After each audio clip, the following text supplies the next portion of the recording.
नमस्ते। आप सभी का हिंदी प्रज्ञा चैनल पर स्वागत है।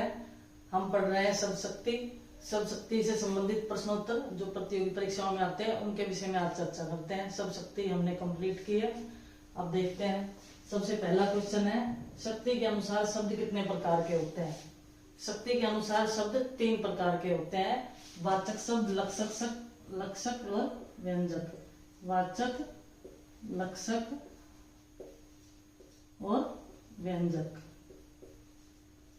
3 प्रकार के शब्द होते हैं। वाचक से अभिधा शब्द शक्ति, लक्षक से लक्षणा शब्द शक्ति और व्यंजक से व्यंजना शब्द शक्ति होती है। और ये कहते हैं कि वाचक शब्द कितने प्रकार के आते हैं? वाचक शब्द कितने प्रकार के होते हैं और इनका किस शब्द शक्ति में प्रयोग होता है, ये भी आ सकता है क्वेश्चन।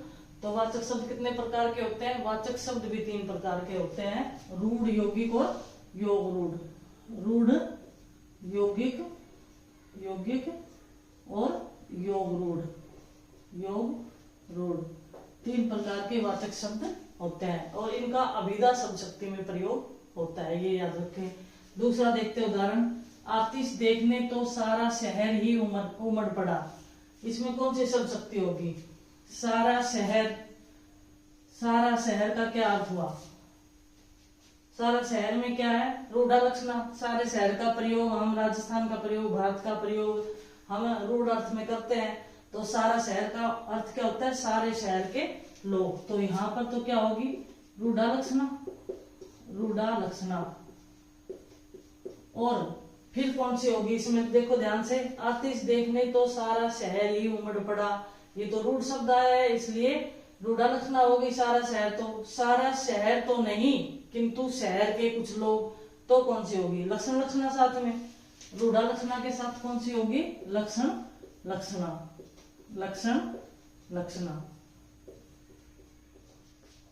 सारा शहर में रूढ़ा लक्षणा है और जब पूरे वाक्य में देखते हैं तो लक्षणा शब्द शक्ति का प्रयोग हुआ है। आतिश देखने तो सारा शहर ही उमड़ पड़ा, सारा शहर रूढ़ अर्थ में प्रयोग हुआ है।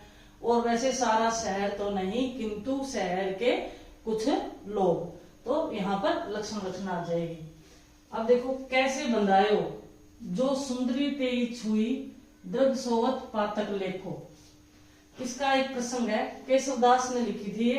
तो जब हनुमान जी को बांध कर ले आते हैं सभा में रावण के सामने, तो रावण ने पूछा कि तुम्हें कैसे बांधा गया? क्या तुम्हें पता है इस बात का कि तुम्हें किस लिए बांध कर यहाँ पर लाया गया है? तो ये तो सबको ही पता था और हनुमान जी भी जानते थे कि उन्हें सारी अशोक वाटिका उजाड़ दी थी, बहुत सारे राक्षसों को मार दिया था, उनके पुत्र को भी मार दिया था और सभी लोग खूब सारी हानि वहां पर की थी, इसलिए बंद कराया है। लेकिन उनका उत्तर क्या था? बहुत ही समझदारी से उन्होंने उत्तर दिया, जो सुंदरी तेरी छुई। उन्होंने कहा कि मैं इसलिए बांधा गया हूं कि मैंने तुम्हारी सुंदरी को छू लिया है, यानी कि तुम्हारी पत्नी मंदोदरी को छू लिया है। रावण सोचने लगा कि इसने छुआ कैसे? तो कैसे? द्रग यानी कि आंखों से, अर्थात आंखों से देख लिया है। सोवत कैसे? सोते हुए। पातक का अर्थ पाप, इस पाप के कारण। लेखो का अर्थ देखना, इस पाप को देखते हुए मुझे बांध कर ले आए हैं। क्या करा हनुमान जी? जब रावण ने पूछा कि कैसे बंधाए हो, तुम कैसे बनकर आ गए, क्या तुम्हें इस बात का एहसास है? तुम्हें पता है कि तुम्हें क्यों बांध कर यहाँ पर लाया गया है? तब हनुमान जी उत्तर देते हैं कि मैंने तुम्हारी सुंदरी को, यानी कि तुम्हारी पत्नी मंदोदरी को छू लिया है। कैसे? दृग से, अर्थात आंखों से मैंने तुम्हारी पत्नी को देख लिया है। कब? सोते हुए देख लिया है। और इसी मेरे पाप के कारण, मेरे इसी पाप को देखते हुए मुझे बांध कर ले आए हैं। क्योंकि मैं तो महल में गया था सीता जी को ढूंढने और मैंने सोचा तुम्हारे महल में होगी सीता जी वहां पर थी नहीं। मैंने तुम्हारी पत्नी को सोते हुए देख लिया और ये मेरा पाप था, इस पाप को देखते हुए मुझे बांध कर ले आए हैं। लेकिन इसमें व्यंजना क्या है? ये तो इसका अर्थ हमने देख लिया। व्यंजना ये है कि वे रावण को समझा देना चाहते हैं कि मैंने तो तुम्हारी पत्नी को सिर्फ देखा है, तभी मुझे बांध कर लेकर आए हैं। तुम तो किसी दूसरे की पत्नी को पकड़ कर ले आए हो और अपने महल में कैद कर लिया है। तो जब मेरे देखने मात्र से मुझे पकड़ कर ले आए हैं, तो फिर तुम्हारा क्या हाल होगा? है ना? तुम तो किसी दूसरे की पत्नी को लेकर आए हो और महल में कैद कर रखा है, तो तुम्हारा क्या हाल होगा। ये मतलब अपनी सजा के बारे में सोचो कि तुम्हें कितनी बड़ी सजा मिलेगी। यहाँ आर्थिक व्यंजना है, इस प्रकार से यहाँ आर्थिक व्यंजना होगी। फिर आगे है सिर पर क्यों खड़े हो। सिर पर खड़ा होना मुहावरा है, यहाँ तो आर्थिक व्यंजना आ जाएगी। आर्थिक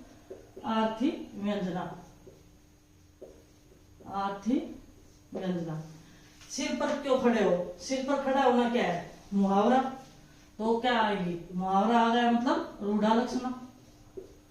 मुहावरा आते ही क्या आ जाती है, रूढ़ा लक्षणा। और सिर पर क्यों खड़े हो, सिर पर तो नहीं, कोई सिर पर थोड़ी ना खड़ा होता है, सिर पर तो कोई नहीं खड़ा होता है। सिर पर तो नहीं, सिर के पास खड़े होना, सिर पर तो नहीं किंतु सिर के पास। तो कौन सी आ जाएगी साथ में, लक्षणा। आगे देखो, मैं हूं बहन भाई नहीं है, राखी सजी है कलाई नहीं है।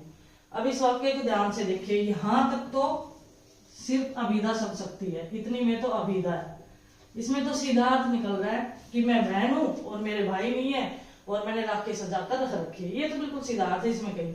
आगे कलाई नहीं है, कलाई का क्या अर्थ हुआ, कलाई का अर्थ हुआ कि कलाई का अर्थ एक तो बड़े भाई से होता है कि एक तो बड़ा भाई और साथ में कलाई भी, यानी कि उपादान लक्षणा, बड़ा भाई और साथ में कलाई भी। तो यहाँ क्या होगा, उपादान लक्षणा। और साथ में इसी शब्द में, अब कलाई नया उपमान है एक तो, इसलिए प्रयोजनवती लक्षणा भी है। कलाई क्या है, और किसी शब्द, भाई के लिए कलाई का शब्द कहीं और प्रयोग ही नहीं होता, यहाँ पर ये हुआ है भाई के लिए कलाई शब्द का प्रयोग। ये तो विशेष प्रयोजन से, विशेष उद्देश्य से ये शब्द लिखा गया है, तो कहीं पर भी भाई शब्द का प्रयोग मतलब कलाई के लिए नहीं हुआ है। तो यहाँ पर प्रयोजनवती, साथ में प्रयोजनवती लक्षणा भी है, प्रयोजनवती लक्षणा। प्रयोजनवती कैसे है, क्योंकि नया उपमान है। इसके अलावा किसी भी कवियों ने भाई के लिए कलाई शब्द का प्रयोग नहीं किया, जबकि यहाँ पर कलाई शब्द का प्रयोग हो रहा है। उपादान लक्षणा कैसे है, क्योंकि भाई तो है, साथ में उसकी कलाई एक अंग के रूप में प्रयोग हुआ है। ये भाई तो है, वो तो संपूर्ण है, साथ में कलाई का भी प्रयोग हुआ है, तो उपादान लक्षणा। जहां पर रूढ़ि लक्षणा होती है वहां पर लक्षणा होती है, और जहां उपादान लक्षणा होती है वहां प्रयोजनवती लक्षणा होती है। ये बात भी विशेष ध्यान रखे, क्योंकि रूढ़ि लक्षणा प्रयोजनवती लक्षणा तो विशेष भेद है, उसके बाद लक्षणा और उपादान लक्षणा। तो जहां पर रूढ़ा लक्षणा आएगी उसके साथ लक्षणा स्वतः आ जाएगी, और उपादान लक्षणा जहां पर होगी प्रयोजनवती लक्षणा वहां आएगी। फिर देखते हैं इसको, ये शक्ति के अनुसार शब्द कितने प्रकार के होते हैं, 3 प्रकार के होते हैं, वाचक, लक्षक और व्यंजन। इन्हीं से 3 प्रकार की शब्द शक्ति बनती है, अभिधा, लक्षणा और व्यंजना। अब क्वेश्चन ये है कि वाचक शब्द कितने प्रकार के होते हैं, 3 प्रकार के होते हैं। कौन कौन से, रूढ़, यौगिक और योग रूढ़। फिर आतिश देखने तो सारा शहर ही उमड़ पड़ा। सारा शहर रूढ़ अर्थ में प्रयोग होता है। सारा शहर किसके लिए प्रयोग होता है, रूढ़ अर्थ में प्रयोग हो गया। ये तो सारे शहर वासियों के लिए, शहर थोड़ी ना था, शहर के लोग। जैसे राजस्थान शब्द रूढ़ अर्थ में प्रयोग होता है कि राजस्थानी, राजस्थान के लोग। भारत शब्द रूढ़ अर्थ में प्रयोग होता है कि भारत नहीं, भारत के लोग। ऐसे सारा शहर का अर्थ सारे शहर के लोग। तो यहाँ रूढ़ा लक्षणा है। फिर लक्षणा कैसे हो गई है, आतिश देखने तो सारा शहर ही नहीं, सारा शहर नहीं किंतु शहर के कुछ लोग। जब मैंने आपको ये पढ़ाई थी तो मैंने बताया था कि लक्षणा यहाँ सारा शहर तो नहीं किंतु शहर के कुछ लोग, तो यहाँ पर लक्षणा है। फिर कैसे बंधायो जो सुंदरी तेरी छुई, दृग सोवत पातक लेखो। जब रावण ने हनुमान जी से पूछा कि तुम्हें कैसे बांध कर लाया गया है, क्या तुम्हें इस चीज का एहसास है कि नहीं है, तब हनुमान जी ने उत्तर दिया कि मैंने तुम्हारी पत्नी को सोते हुए अपनी आंखों से देख लिया था, और इस बात के को देखते हुए मुझे बांधकर लाया गया है।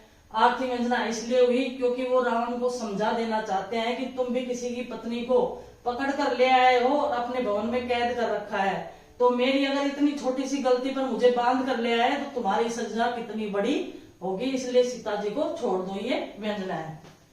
आगे सिर पर क्यों खड़े हो, सिर पर खड़ा होना मुहावरा।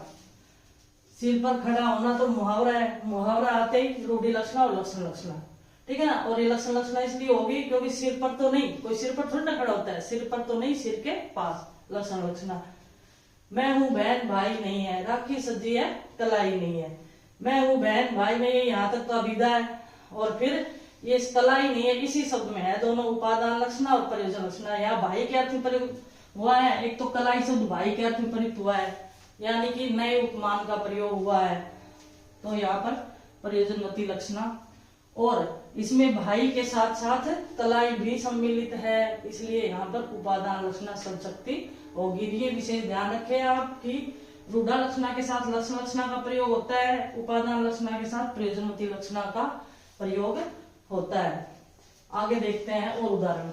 ताजमहल की सुंदरता का क्या कहना। सबसे पहले तो जहां पर भी हर्ष शोक विस्मय यानी कि विस्मयादिबोधक चिन्हों का जहां पर प्रयोग होता है वहां पर आर्थी व्यंजना। एक तो ये चिन्ह देखते ही आप लगा सकते हैं आर्थी व्यंजना, आर्थी व्यंजना। खुशी है, दुख है, विस्मय है, ये जहां भाव प्रकट होते हैं तो वहां पर आर्थी व्यंजना शब्दशक्ति होती है। सुंदरता का क्या कहना, अर्थात बहुत ही सुंदर है, आश्चर्य होता है, इसलिए इसमें आर्थी व्यंजना है ये। फिर बमों के धमाके में किसी की आंख नहीं लगी। आंख नहीं लगना मुहावरा है, आंख नहीं लगना नींद नहीं आना, तो यहाँ पर कौन सी होगी, रूढ़ा लक्षणा, रूढ़ा लक्षणा। आंख नहीं लगना क्या है, मुहावरा है, और मुहावरा आते ही रूढ़ी लक्षणा। फिर अब निराशा छोड़ आम बोरा गए। अब निराशा छोड़, अक्सर क्या होता है कि कविताओं में भाव होते हैं, और जहां पर भाव होते हैं वहां व्यंजना शब्दशक्ति होती है। अब निराशा छोड़ आम बोरा गए हैं। आम बोराना का क्या है कि आम बोराना यानी कि आम बोरा गए है तो भंवरा आएगा, और भंवरा किसका प्रतीक है, पति का। तो कोई सखी, एक सखी दूसरी सखी से कह रही है कि अब निराशा छोड़ो, अब तो आम बोरा गए हैं, आम पर बोर आने लग गए हैं, तो उसके पास भंवरे भी आएंगे, अर्थात तुम निराशा छोड़ो, अब तो तुम्हारा पति आने वाला है। तो यहाँ पर क्या है, आर्थी व्यंजना, आर्थी व्यंजना, आर्थी व्यंजना है, क्योंकि किसी शब्द पर आधारित नहीं है, ये इसके अर्थ पर आधारित है। आम बोराने का तात्पर्य भंवरे आने का संदेश दे रहा है, और भंवरा का आशय पति से होता है। अगला जीवन हाय तुम्हारी यही कहानी, आंचल में है दूध और आंखों में है पानी। सबसे पहले तो इसमें आर्थी व्यंजना कैसे है, ये विस्मयादिबोधक चिन्ह है, ये इससे ही, इसको देखकर ही आप आर्थी व्यंजना कर सकते हो। एक तो इसमें क्या है, आर्थी व्यंजना है, आर्थी व्यंजना, और दूसरा इसमें देखो आंचल में है दूध और आंखों में है पानी। आंचल में दूध कैसे कि औरत की स्थिति कितनी विकट है कि उसके आंचल में दूध है। आंचल में दूध का तात्पर्य कि वो बच्चे का पालन पोषण करती है, बल्कि पूरी मानव जाति का पालन पोषण करती है। और आंखों में है पानी, फिर भी उसकी आंखों में पानी होता है, अर्थात दुख होता है। तो यहाँ पर उपादान लक्षणा होगी, आंचल में है दूध, आंचल में दूध, बच्चे का पालन पोषण करना, और साथ में बच्चे को दूध पिलाना। बच्चे का पालन पोषण करना, या कह सकते हैं कि सारी मानव जाति का पालन पोषण करना, और साथ में बच्चे को दूध पिलाना। साधारण अर्थ, अभिधा का अर्थ क्या है कि बच्चे को दूध पिलाना, और साथ में इसका जब पूरा अर्थ लेते हैं तो पूरी मानव जाति का पालन पोषण करना या सबकी देखभाल करना। तो यहाँ पर इसमें दोनों अर्थ आ रहे हैं, इसलिए उपादान लक्षणा, यहाँ भी उपादान लक्षणा है। और आंखों में है पानी, आंखों में पानी का तात्पर्य क्या है, जब व्यक्ति को दुख होता है तो उसको क्या है कि आंखों में पानी तो आता है या नहीं आता है। आंखों में पानी का तात्पर्य दुख से है कि उसे दुख है और साथ में उसकी आंखों में पानी है। अब दुख हो तो कभी आंखों में पानी आता है और कभी नहीं आता है, लेकिन एक तो दुख का भाव प्रकट हो गया, आंखों में है पानी से दुख है उसे, और साथ में उसकी आंखों में पानी भी है। तो यहाँ भी उपादान लक्षण है और यहाँ भी उपादान लक्षण है। अगर ये दोनों लाइन आए, ऊपर वाली लाइन नहीं आए तो उपादान लक्षण है, और अगर ये पूरी आती है तो इसमें आर्थी व्यंजना। अगर पूरी आई तो पहले आर्थी व्यंजना ही आएगी इसमें। अगर सिर्फ यही लाइन आएगी तो भी आर्थी व्यंजना, पूरी ये दोनों लाइन आएगी तो भी आर्थी व्यंजना, और सिर्फ नीचे वाली लाइनें ही आती है अगर कि आंचल में है दूध, आंखों में है पानी, तो यहाँ उपादान लक्षणा होगी। यहाँ उपादान लक्षणा। राजस्थान का चहुमुखी विकास हो रहा है। चहुमुखी, एक तो राजस्थान शब्द रूढ़ है, देखो राजस्थान शब्द क्या है, रूढ़ है। रूढ़ कैसे है, राजस्थान के लोगों के लिए, राजस्थान का विकास थोड़ी ना हो रहा है, राजस्थान के लोगों का विकास हो रहा है, तो ये रूढ़ शब्द है, तो रूढ़ा लक्षणा हो गई एक तो। फिर चहुमुखी विकास कैसे हो रहा है, चहुमुखी यानी चारों तरफ से विकास। तो यहाँ पर रूढ़ा लक्षणा, रूढ़ा लक्षणा और चहुमुखी विकास हो रहा है। तो इसमें रूढ़ा लक्षणा के साथ मैंने कौन सी शब्द शक्ति बताई थी आपको, लक्षण लक्षणा, लक्षण लक्षणा। चहुमुखी यानी कि चारों तरफ से विकास हो रहा है, पूरा विकास हो रहा है, इसलिए लक्षण लक्षणा। और साथ में राजस्थान रूढ़ शब्द में प्रयुक्त होता है, तो इसका रूढ़ा लक्षणा। एक बार फिर देखते हैं इसको। ताजमहल की सुंदरता का क्या कहना।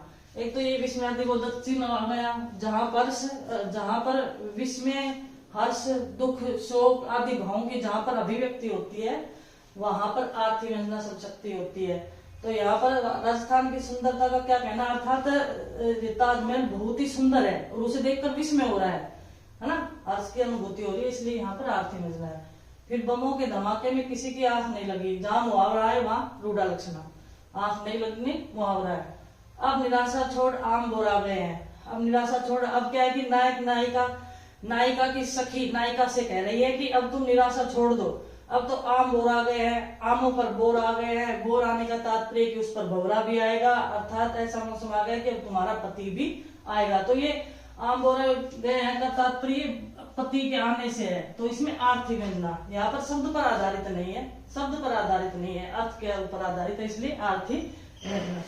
अबला जीवन हाय तुम्हारी यही कहानी, आंचल में है दूध और आंखों में है पानी। अबला जीवन हाय तुम्हारी यही कहानी, इसमें तो ये विस्मयादिबोधक चिन्ह है, तो यहाँ आर्थिक व्यंजना आ जाएगी। और आंचल में है दूध, कैसे पूरी मानव जाति का पालन पोषण करना, साथ में बच्चों के भी पोषण करना, उपादान लक्षणा। आंखों में है पानी, यानी कि उसे इतना दुख होता है, पुरुष प्रधान समाज में स्त्री को दुख दिया जाता है, उसे दुख है, और साथ में आंख में पानी भी है, इसलिए उपादान लक्षणा। राजस्थान का चहुमुखी विकास हो रहा है, तो राजस्थान रूढ़ शब्द में प्रयुक्त हुआ है, तो रूढ़ा लक्षणा। और चहुमुखी विकास यानी कि चारों ओर का विकास हो रहा है, इसलिए लक्षण लक्षणा इसमें आएगी। आगे और उदाहरण देखते हैं इसके। धन्य है ये राजनीतिज्ञ, राजस्थान का खूब विकास हो रहा है। अब देखो इसमें धन्य है ये राजनीतिज्ञ, यहाँ पर क्या है, विस्मयादिबोधक चिन्ह है, जहां पर भी भावों की अभिव्यक्ति हो वहां आर्थिक व्यंजना। यहाँ क्या हो जाएगा, आर्थिक व्यंजना या आर्थिक व्यंजना हो जाएगी। फिर राजस्थान का खूब विकास हो रहा है, यानी कि ये राजस्थान में क्या है, रूढ़ा लक्षणा। यहाँ पर क्या है, राजस्थान रूढ़ अर्थ में प्रयोग होता है, राजस्थान तो रूढ़ अर्थ में प्रयोग होता है, इसलिए राजस्थान शब्द में तो रूढ़ा लक्षणा। और जब ये पूरी दोनों लाइन आ जाएगी तो इसमें आर्थिक व्यंजना। व्यंजना कैसे कि राजस्थान का खूब विकास हो रहा है, अर्थात राजस्थान का पतन कर दिया है, राजस्थान का बेड़ा गर्क कर दिया है। यहाँ पर ऐसा नहीं कि खूब विकास हो रहा है, धन्य है राजनीतिज्ञ, राजस्थान का खूब विकास हो रहा है, अर्थात राजस्थान का पतन कर दिया है, इसका अर्थ निकल रहा है, इसलिए आर्थिक व्यंजना। इस शब्द इससे तो है, विस्मयादिबोधक चिन्ह से तो है ही आर्थिक व्यंजना, बाद बाकी जब इसका अर्थ निकालते हैं पूरे का तो भी इसमें आर्थिक व्यंजना ही आएगी, अर्थात राजस्थान का विकास नहीं हो रहा है, उसका पतन कर दिया है। राजस्थान अभी पूर्ण साक्षर नहीं हुआ है, राजस्थान अभी पूर्ण साक्षर नहीं हुआ है, तो यहाँ पर राजस्थान शब्द है, और तो सीधा ही वाक्य है, ये राजस्थान है। और राजस्थान किसमें रूढ़ अर्थ में प्रयोग हुआ है, राजस्थान नहीं अपितु राजस्थान के लोग अभी पूर्ण साक्षर नहीं हुए हैं। तो यहाँ कौन सी आ जाएगी, रूढ़ा लक्षणा। रूढ़ा लक्षणा, राजस्थान तो नहीं अपितु राजस्थान के लोग, लक्षण लक्षणा भी साथ में। रूढ़ शब्द में राजस्थान प्रयोग हो रहा है, लेकिन राजस्थान तो नहीं अपितु राजस्थान के लोग, तो यहाँ साथ में कौन सी आएगी, दूसरी लक्षण लक्षणा भी साथ में है। इसमें राजस्थान तो नहीं किंतु राजस्थान के लोग, और राजस्थान शब्द में रूढ़ा लक्षणा है, रूढ़ा लक्षणा। अगला देखो, सभी के भीतर राम रावण का युद्ध चल रहा है। अब राम रावण किसके प्रतीक है, धर्म और अधर्म के, राम धर्म के प्रतीक है, रावण है धर्म के, तो ये तो रूढ़ शब्द हो गया, धर्म और अधर्म के प्रतीक है, अधर्म के प्रतीक है। तो यहाँ पर तो क्या हो गई, रूढ़ा होगी। राम रावण में, राम रावण में तो क्या होगी, रूढ़ा होगी। सभी के भीतर राम रावण का युद्ध चल रहा है, तो यहाँ पर रूढ़ा। और सभी के भीतर राम रावण का युद्ध चल रहा है, अर्थात राम रावण का युद्ध तो चल ही रहा है, धर्म और धर्म का तो युद्ध चल ही रहा है।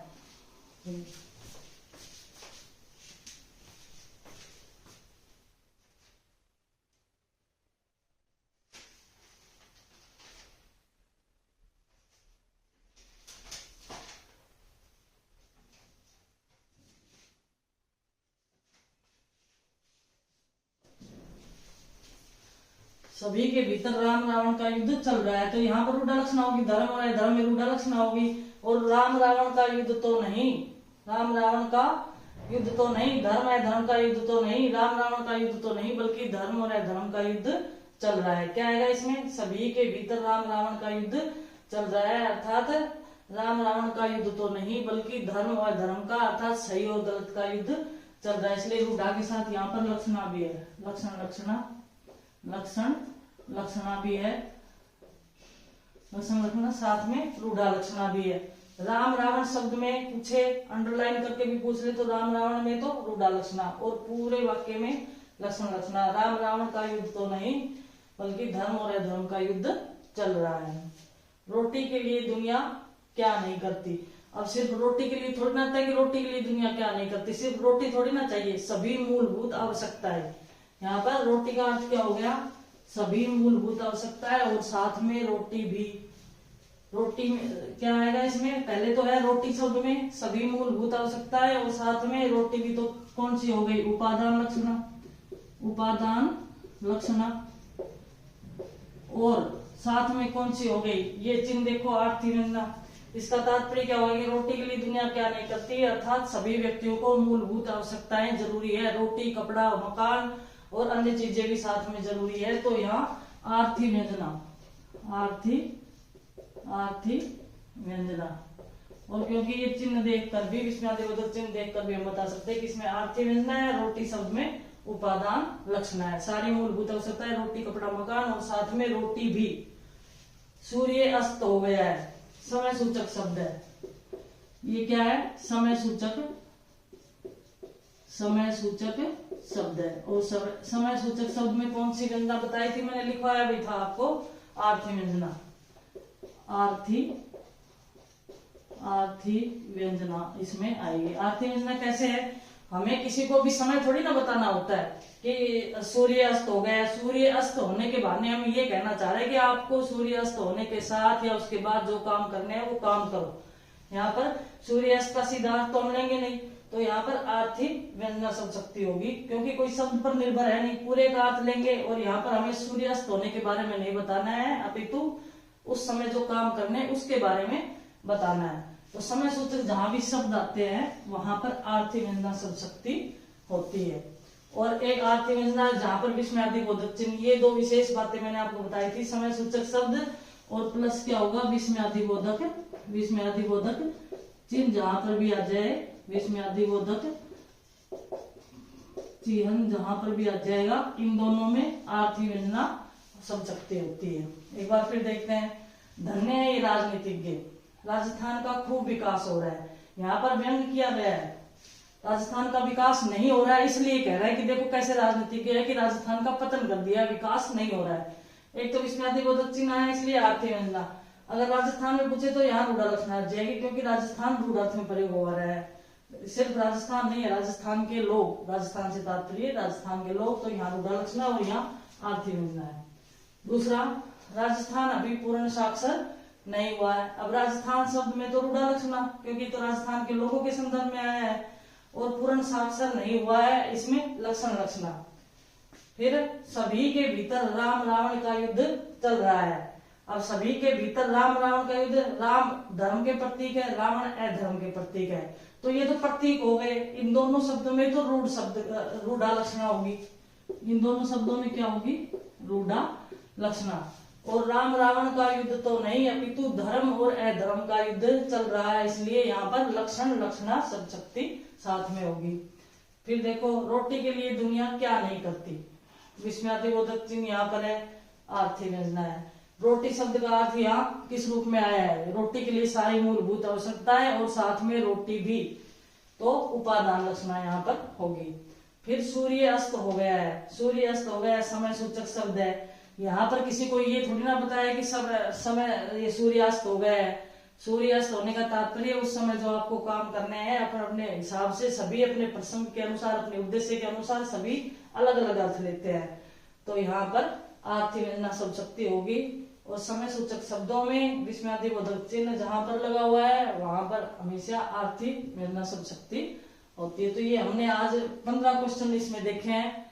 आगे और प्रयास करेंगे। मुझे लगता है कि आपको कुछ समझ में आया होगा, नहीं आया हो तो भी आप मुझे बता सकते हैं, कमेंट्स बॉक्स में मुझे लिखकर बता सकते हैं कि भी क्या ये प्रश्नोत्तरी आपके लिए कितनी फायदेमंद रहेगी या नहीं। धन्यवाद।